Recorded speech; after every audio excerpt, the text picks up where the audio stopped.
So for those unaware, I'm currently in the process of pursuing my degree in computer science. It's always been a good fit for me as it's something I'm intensely passionate about and I've become pretty competent at it. However, due to finances and how my degree planned out, I ended up having to take most of my computer science classes during the latter half of my degree plan. This basically means that I'm required to take classes over material I'm already familiar with, which I don't mind, but it can feel very restricting at times. The class I'm in now does weekly labs, which is nothing unusual, but I've been trying to go the extra mile by putting just a little more effort into making my assignments more fun for myself. This was going rather nicely until 2 weeks ago at the time of recording, our class received a new lab prompt that I found to be rather interesting. The basic premise of the lab is as follows. Create a Harry Potter text adventure game where you must use the 3 spells you know, Alohomora, Amobilus, and Wingardium Leviosa, in order to get back to your common room before the castle caretaker, Filch, finds you. The game's premise is simple enough, and for those not too familiar with beginner computer science courses, this assignment is meant to use some very basic code for testing loops and getting input from the console. As I read this, the spark of ambition seized me. There are just so many cool text-based games you could base this off of. You could go in literally any direction with the concept. So naturally, the first thing I started doing was sculpting a 3D model of Filch's head in Blender. Now, be kind, I'm no 3D modeler, and I learned to sculpt in Blender for this project. I really wanted to have Filch be more than just a generic NPC. The actor David Bradley, who portrays Filch in the movies, has very striking features and made for what I felt to be a very interesting face to try and model. Now, the first iteration of this did not do all too well. I sculpted it, attached it to the rest of the rig, and went on to try and modeling some of his clothes. Prior to texturing, the model seemed to actually look pretty decent, and I was happy with the progress I was making. Several hours later, and this was the result. It ended up looking a lot more like Stuart from The Big Bang Theory than it did Argus Filch, but hey, we can't all be perfect. So, at the advice of some of my friends, I went and cleaned up the sculpt a lot more nicely, sunk in the eyes, and did my best to make it look more human.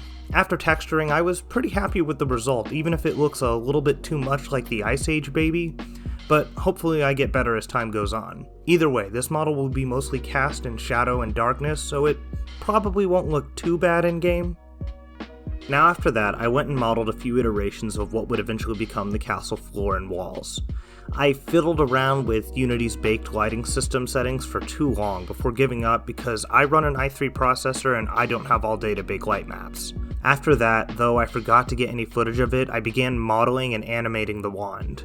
I knew that I wanted the spells to be something that took a little time to cast, and since I had decided by this point that I was making a horror game, I got to work on implementing a rough approximation of what was asked for in the lab.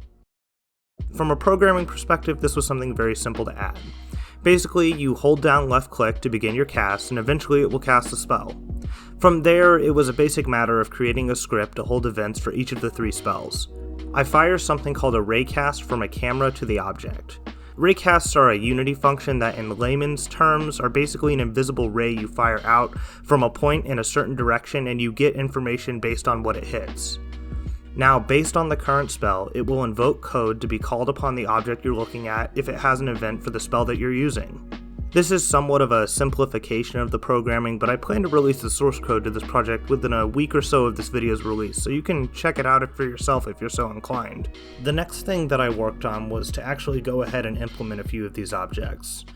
I started with the simplest one first, Alohomora. This was a fairly simple model to make and rig in Blender, the basic idea being that you use the spell on the lock to unlock the door. Now this door plays a little bit into Filch's AI later, but I'll save this for that portion. For now, just know that the door opens when you use the spell on it. Additionally, I added it so that spells would have a cooldown after use, making it so that you have to make decisions about when and where to cast spells. Before moving on to the next spell object, I decided to work on a very rough level layout, just something I could populate with the various spell objects and begin experimenting with the AI. It didn't take long, but after I was done, I moved on to the next spell object. The lab mentioned some kind of swarm of bugs blocking your path. Now in the lab, my professor called these billywigs, which I can only assume is some kind of Harry Potter thing. I'm not really the authority and I have no clue what these look like. This is what a quick Google search pulled up. Either way, I decided a cloud of bugs blocking your path would be a nice thing to add, so I set about creating a particle system. I experimented with a few methods using noise and world collision, but I eventually found that having very basic animations on the particles coupled with the right sound made for a very effective obstacle. It was also around this time that I added sound effects and particle effects to the wand. Here's a Mopulus in action.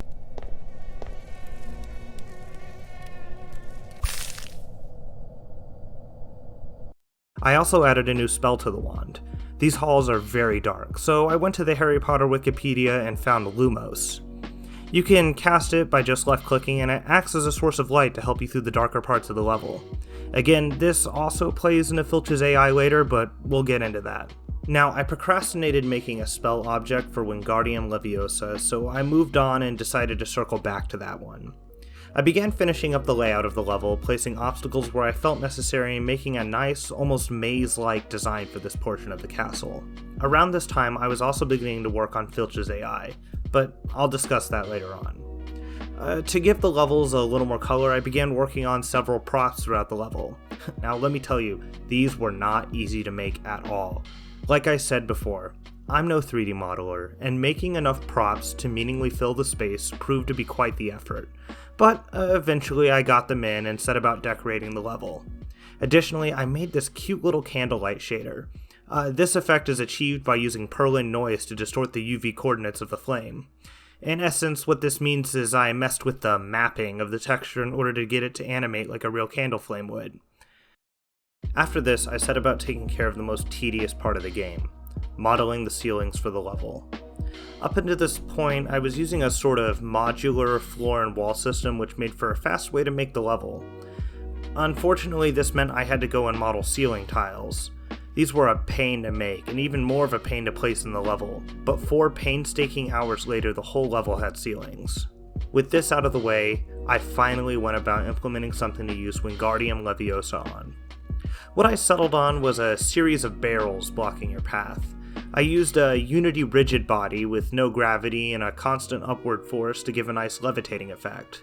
While you probably won't notice in-game unless you're looking for it, they also occasionally force themselves down just enough to create the illusion that they're being held aloft by magic.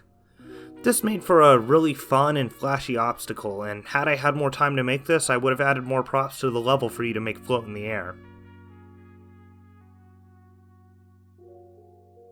And with that, as simple as it may seem, I was done with the core player mechanics of the game. Now, I added a sprint eventually, but before I talk about that, I think it's finally time to talk about the gentleman of the hour himself, Mr. Argus Filch. Now, I've seen a lot of GDC talks, and I've done a lot of my own reading on good horror AI.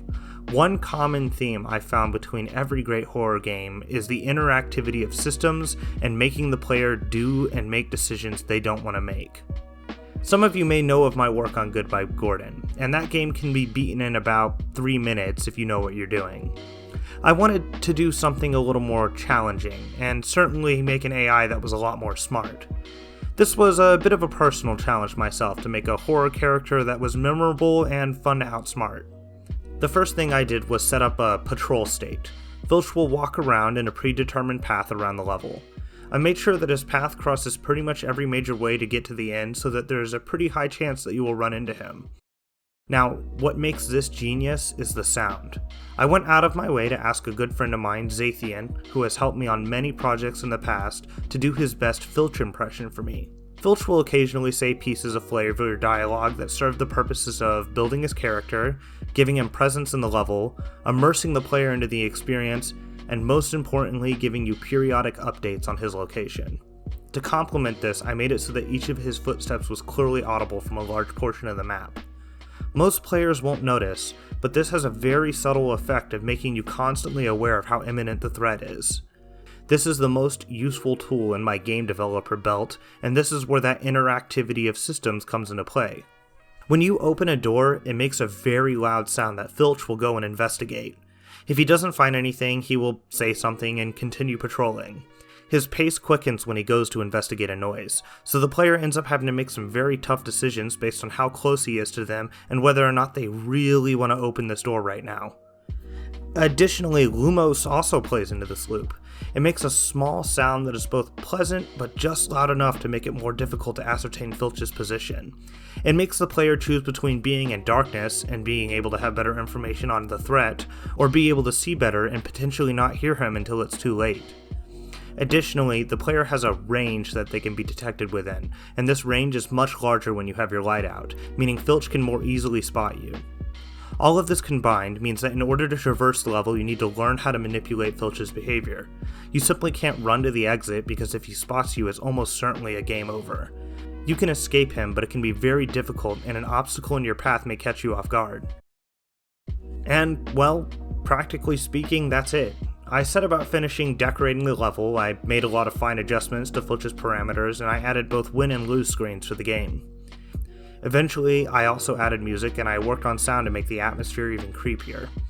One of the last things I worked on was the intro.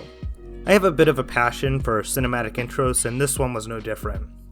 It starts really nicely and really sets the mood for the rest of the game.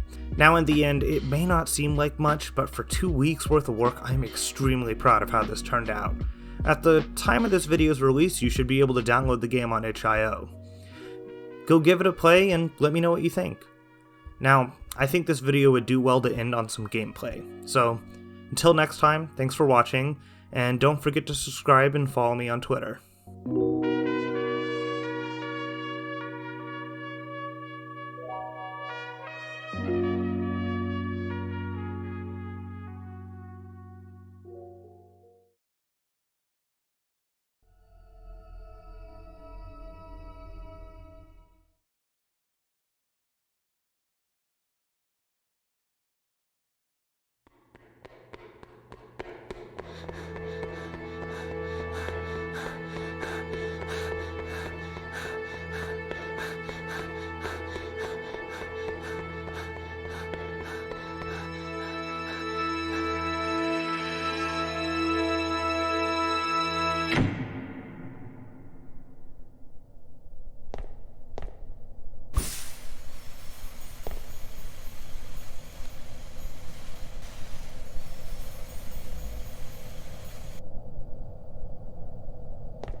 What do you do now?